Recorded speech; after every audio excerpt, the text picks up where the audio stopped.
Corona के प्रादुर्भाव के कारण सभी शिक्षण संस्थाएं बंद हैं। फिर भी आप लोग के अध्ययन अध्यापन की व्यवस्था की गई है। बृहन्मुंबई महानगर पालिका ने वर्चुअल ट्रेनिंग सेंटर के माध्यम से आप लोगों की ऑनलाइन क्लासेस चालू रखी हैं। मैं आपकी वर्चुअल ट्रेनिंग सेंटर की मार्गदर्शिका गीता विजय त्रिपाठी। कक्षा 8वीं, विषय हिंदी व्याकरण। मार्गदर्शिका हैं श्रीमती गीता त्रिपाठी। अव्यय। बच्चों, आज हम हिंदी व्याकरण के अंतर्गत अव्यय के बारे में जानकारी प्राप्त करेंगे। राधा मौसी धीरे धीरे चलती हैं। रमेश धीरे धीरे चलता है। जया सीमा के पीछे खड़ी थी। जया सीमा के पीछे खड़ी है।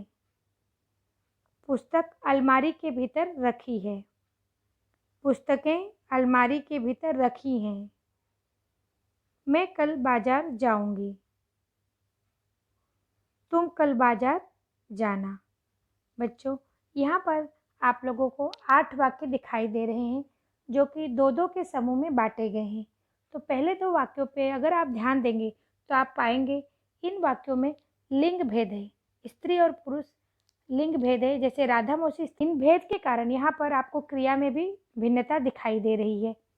दूसरे वाक्यों में आप देख रहे होंगे कि काल का भेद है। जैसे खड़ी थी, यह भूतकाल का शब्द है, जबकि खड़ी है यह वर्तमान काल का शब्द है और इसके अनुसार इनकी क्रियाएं भी बदल गई हैं। तीसरे वाक्यों के समूह में आप देख रहे होंगे पुस्तक और पुस्तकें, ये वचन का भेद हमें दर्शाती हैं। जैसे एक वचन और बहुवचन, इनके अनुसार भी इनकी क्रियाएं बदल गई हैं, रखी हैं और रखी हैं। और चौथे वाक्य समूह में हम देखेंगे कि पुरुषवाचक सर्वनाम में भेद दिखाई दे रहा है। जैसे मैं प्रथम पुरुषवाचक सर्वनाम है और तुम द्वितीय पुरुषवाचक, जिसके कारण इसमें भिन्नता दिखाई दे रही है। परंतु इन वाक्यों में कुछ शब्द ऐसे हैं जो वचन, लिंग, काल, पुरुष के बाद भी, की भिन्नता के बाद भी बदले नहीं हैं। तो ऐसे ही शब्दों को हम अव्यय कहेंगे। जैसे कि पहले 2 वाक्यों में आप देख रहे होंगे धीरे धीरे, इस शब्द का उपयोग किया गया है जो लिंग भेद होने के बाद भी बदला नहीं है। दूसरे वाक्य के समूह में पीछे, तीसरे वाक्य के समूह में भीतर और चौथे में कल। तो ये शब्द ऐसे हैं जो लिंग, वचन, काल, पुरुष के बदलाव के बाद भी बदलते नहीं, यही अव्यय कहलाते हैं। तो इस उदाहरण के आधार पर चलिए हम परिभाषा देख लेते हैं। परिभाषा: ऐसे शब्द जिनमें लिंग, वचन, पुरुष, कारक, काल आदि के कारण कोई विकार नहीं आता, उन्हें अव्यय कहते हैं। इनका मूल रूप स्थिर रहता है, वह कभी बदलता नहीं है। जैसे इधर, किंतु, क्यों, जब, तक, इसलिए आदि। अव्यय के 4 भेद माने जाते हैं। पहला है क्रिया विशेषण अव्यय, दूसरा है संबंध बोधक अव्यय, तीसरा होगा समुच्चय बोधक अव्यय और चौथा है विस्मयादि बोधक अव्यय। बच्चों, हम इन चारों भेदों के बारे में क्रमशः जानकारी प्राप्त करेंगे। चलिए अब हम शुरू करते हैं।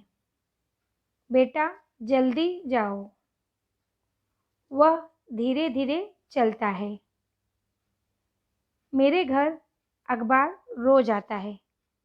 बच्चों, यहाँ पर जल्दी, धीरे धीरे, रोज, ये जो शब्द हैं वे इस वाक्य की क्रिया की विशेषता बतलाते हैं। जैसे बेटा जल्दी जाओ, अर्थात जाने की क्रिया होगी और जाने की क्रिया कैसे करनी है? जल्दी करनी है। उसी तरह वह धीरे धीरे चलता है, इसमें चलने की क्रिया है। कैसे? तो धीरे धीरे। तीसरे वाक्य में आने की क्रिया है। अखबार कैसे आता है? तो रोज आता है। इन वाक्यों के आधार पर हम कह सकते हैं कि जो शब्द क्रिया की विशेषता बतलाते हैं वे क्रिया विशेषण अव्यय कहलाएंगे। चलिए हम उदाहरण के अनुसार परिभाषा तय करते हैं। क्रिया विशेषण अव्यय: जो शब्द क्रिया की विशेषता बताते हैं उन्हें क्रिया विशेषण अव्यय कहते हैं। अर्थ के आधार पर क्रिया विशेषण के 4 भेद माने जाते हैं। बच्चों, अव्यय में से क्रिया विशेषण अव्यय के 4 प्रकार हैं, जिनको हम यहीं पे इसी तासिका के अंतर्गत देख लेते हैं। उनमें से पहला है स्थानवाचक क्रिया विशेषण अव्यय। जो अविकारी शब्द किसी क्रिया के होने के स्थान का बोध कराते हैं, उन्हें स्थानवाचक क्रिया विशेषण अव्यय कहते हैं। उदाहरण बच्चों, यहाँ पर मैं आपको बताना चाहूँगी, जैसे स्थान, अगर हमें कोई भी क्रिया कब कहाँ हुई है यह जब पता चल जाए, यानी उसका स्थान हमको पता चल जाएगा, तो इसके आधार पर हम कह सकते हैं, जब हम कहाँ यह शब्द का प्रश्न कहाँ का प्रश्न करते हैं तो हमें उस स्थान का पता चल जाता है, तो हम वो कह सकते हैं कि स्थानवाचक क्रिया विशेषण है। उदाहरण देख लेते हैं।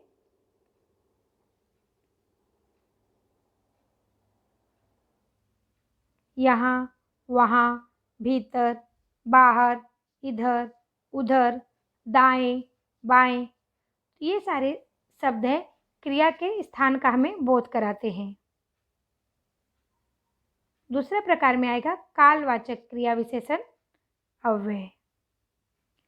जो अविकारी शब्द किसी क्रिया के होने के समय का बोध कराते हैं, उन्हें कालवाचक क्रिया विशेषण अव्यय कहते हैं।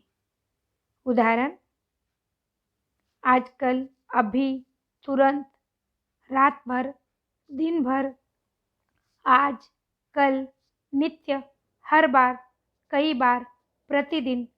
बच्चों, ये सारे शब्दों से हमें क्रिया के समय का बोध होता है। तो जब क्रिया के समय का बोध होगा तो वह कालवाचक विशेषण कहलाएगा। इसके लिए हमको प्रश्न अगर पूछना है तो कब क्या पूछना पड़ेगा? कब। जैसे हमने पहली बार पूछा कहाँ, वैसे ही अब की हमको पूछना पड़ेगा कब। तीसरा प्रकार है परिमाणवाचक क्रिया विशेषण अव्यय।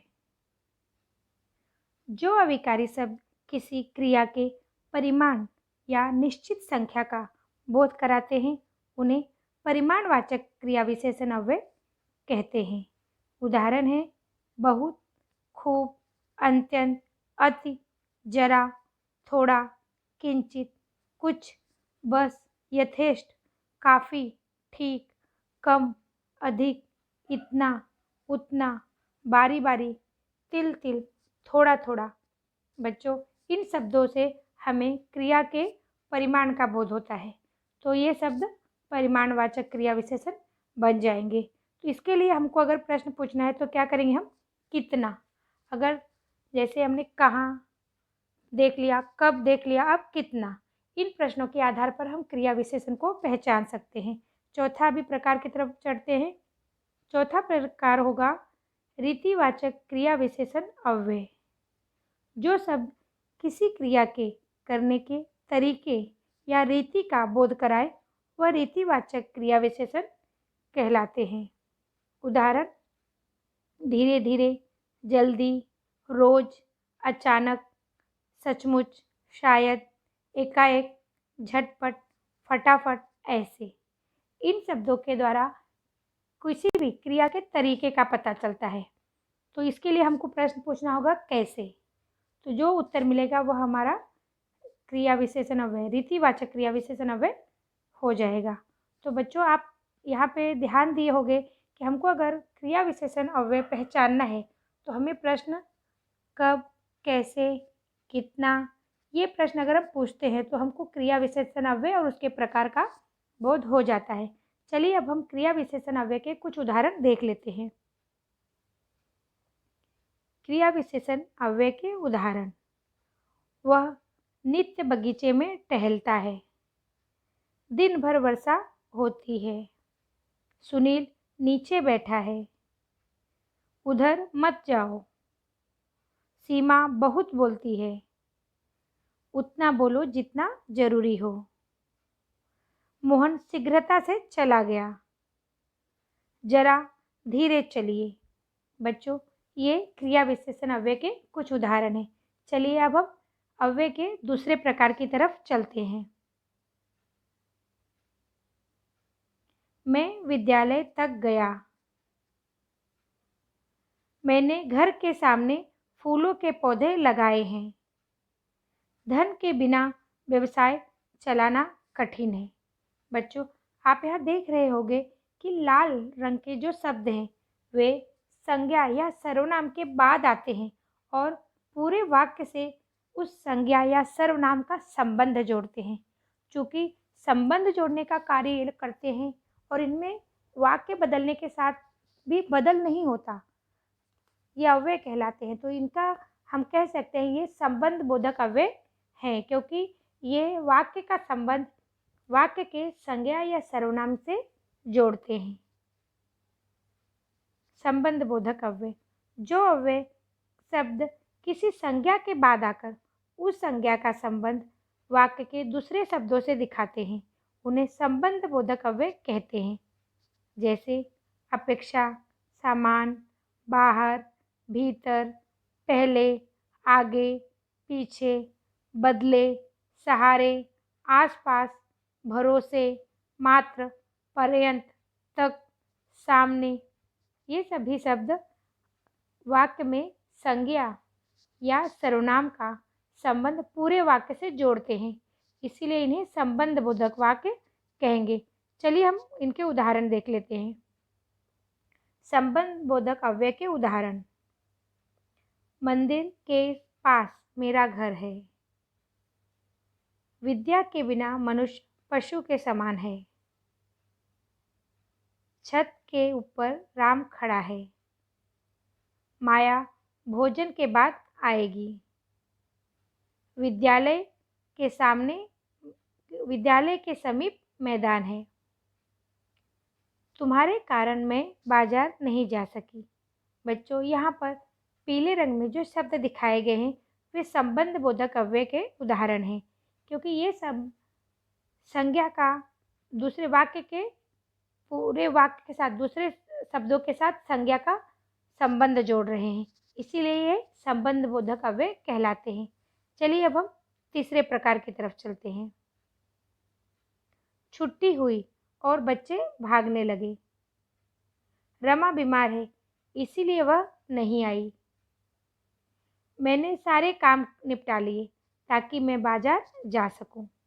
बच्चों, अब तक हमने देखा संबंध बोधक अव्यय और समुच्चय बोधक अव्यय में एक भेद है, वह हमारे लिए जानना जरूरी है।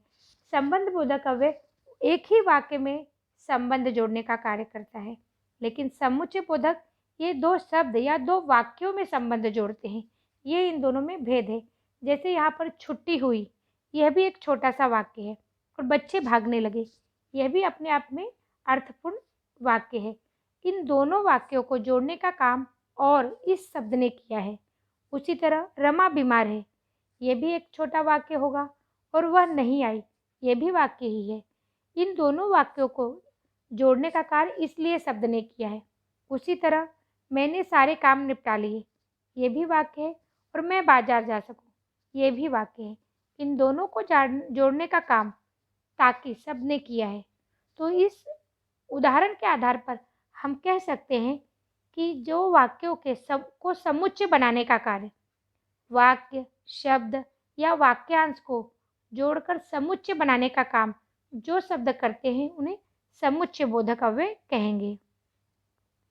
समुच्चय बोधक अव्यय, जो शब्द दो शब्दों, दो वाक्यों या दो वाक्यांशों को जोड़ते हैं उन्हें समुच्चय बोधक अव्यय कहते हैं। जैसे और, एवं, तथा, या, अथवा, किंतु, परंतु, लेकिन, मगर, वरन, इसलिए, अतः। तो ये शब्द समुच्चय बोधक अव्यय हैं। चलिए हम थोड़ा उदाहरण देख लेते हैं। समुच्चय बोधक अव्यय के उदाहरण। सूरज निकला और पक्षी बोलने लगे। तुम जाओगे कि मैं जाऊं। मैं दिल्ली जाना चाहता था लेकिन जा न सका। मेरी मानो तो वहाँ मत जाओ। दिन या रात, मेहनत कश के लिए सब एक समान है। वह दोषी है, इसलिए सब उसे घृणा करते हैं। बच्चों, यहाँ पर और, कि, लेकिन, मानो, या, इसलिए ये सारे शब्द दो शब्दों या दो वाक्यों को जोड़ने का कार्य कर रहे हैं, इसलिए ये समुच्चय बोधक अव्यय हैं। चलिए अब हम अव्यय के चौथे प्रकार की तरफ चलते हैं। वाह, तुमने तो कमाल कर दिया। अरे, आप आ गए। हाय, वह चल बसा। बच्चों, ये जो शब्द हैं वाह, अरे, हाय, ये शब्दों का अपने आप में कोई अर्थ नहीं है, परंतु ये हमारे मुंह से अनायास अचानक ही हर्ष में, शोक में, दुख में, खुशी में, प्रसन्नता में निकल आते हैं। तो जो शब्द हमारे हर्ष, शोक, ग्लानि, दुख, लज्जा के कारण अचानक ही मुंह से निकल आते हैं, उन्हें विस्मयादि बोधक अव्यय कहते हैं। विस्मयादि बोधक अव्यय जिन शब्दों से हर्ष, शोक, विस्मय, ग्लानि, लज्जा, घृणा, दुख, आश्चर्य आदि के भाव का पता चलता है, उसे विस्मयादि बोधक कहते हैं। इन वाक्यों में विस्मयादि बोधक चिन्ह लगाया जाता है। बच्चों, इन वाक्यों को पहचानने का सबसे सरल तरीका है कि इनमें विस्मयादि बोधक चिन्ह लगा होता है। जैसे वाह, आह, शाबाश, अरे, त्राहि त्राहि, बाप रे। चलिए अब हम इनके उदाहरण देख लेते हैं। विस्मयादि बोधक अव्यय के उदाहरण। वाह, कितना अच्छा दृश्य है। हाय, अब मैं क्या करूं। अहो, क्या बात है। छी छी, इतनी गंदगी। बाप रे, इतना बड़ा सांप। शाबाश, तुमने अपनी टीम का नाम रोशन कर दिया। बच्चों, यहाँ पर पीले रंग में जो शब्द हैं वे विस्मयादि बोधक अव्यय के उदाहरण हैं। ये शब्द हमारी भावनाओं को प्रकट कर रहे हैं, इसीलिए ये विस्मयादि बोधक अव्यय कहलाते हैं। यहाँ पर हमारा अव्यय और उसके प्रकार समाप्त हुए हैं। मुझे विश्वास है कि आप लोग अव्यय को अच्छी तरह समझ पा गए होंगे और इसके उदाहरण आप लोग अच्छे से पहचान पाओगे। धन्यवाद। बच्चों, एक बार वीडियो देखने के बाद कभी कभी कुछ अंश समझ में नहीं आते, इसीलिए आप वीडियो को बार बार देखिए। और अगर यह वीडियो आपको पसंद आया हो तो इसे लाइक कीजिए, शेयर कीजिए और सब्सक्राइब कीजिए, ताकि इस तरह के वीडियो के नोटिफिकेशन आपको मिलते रहें। धन्यवाद।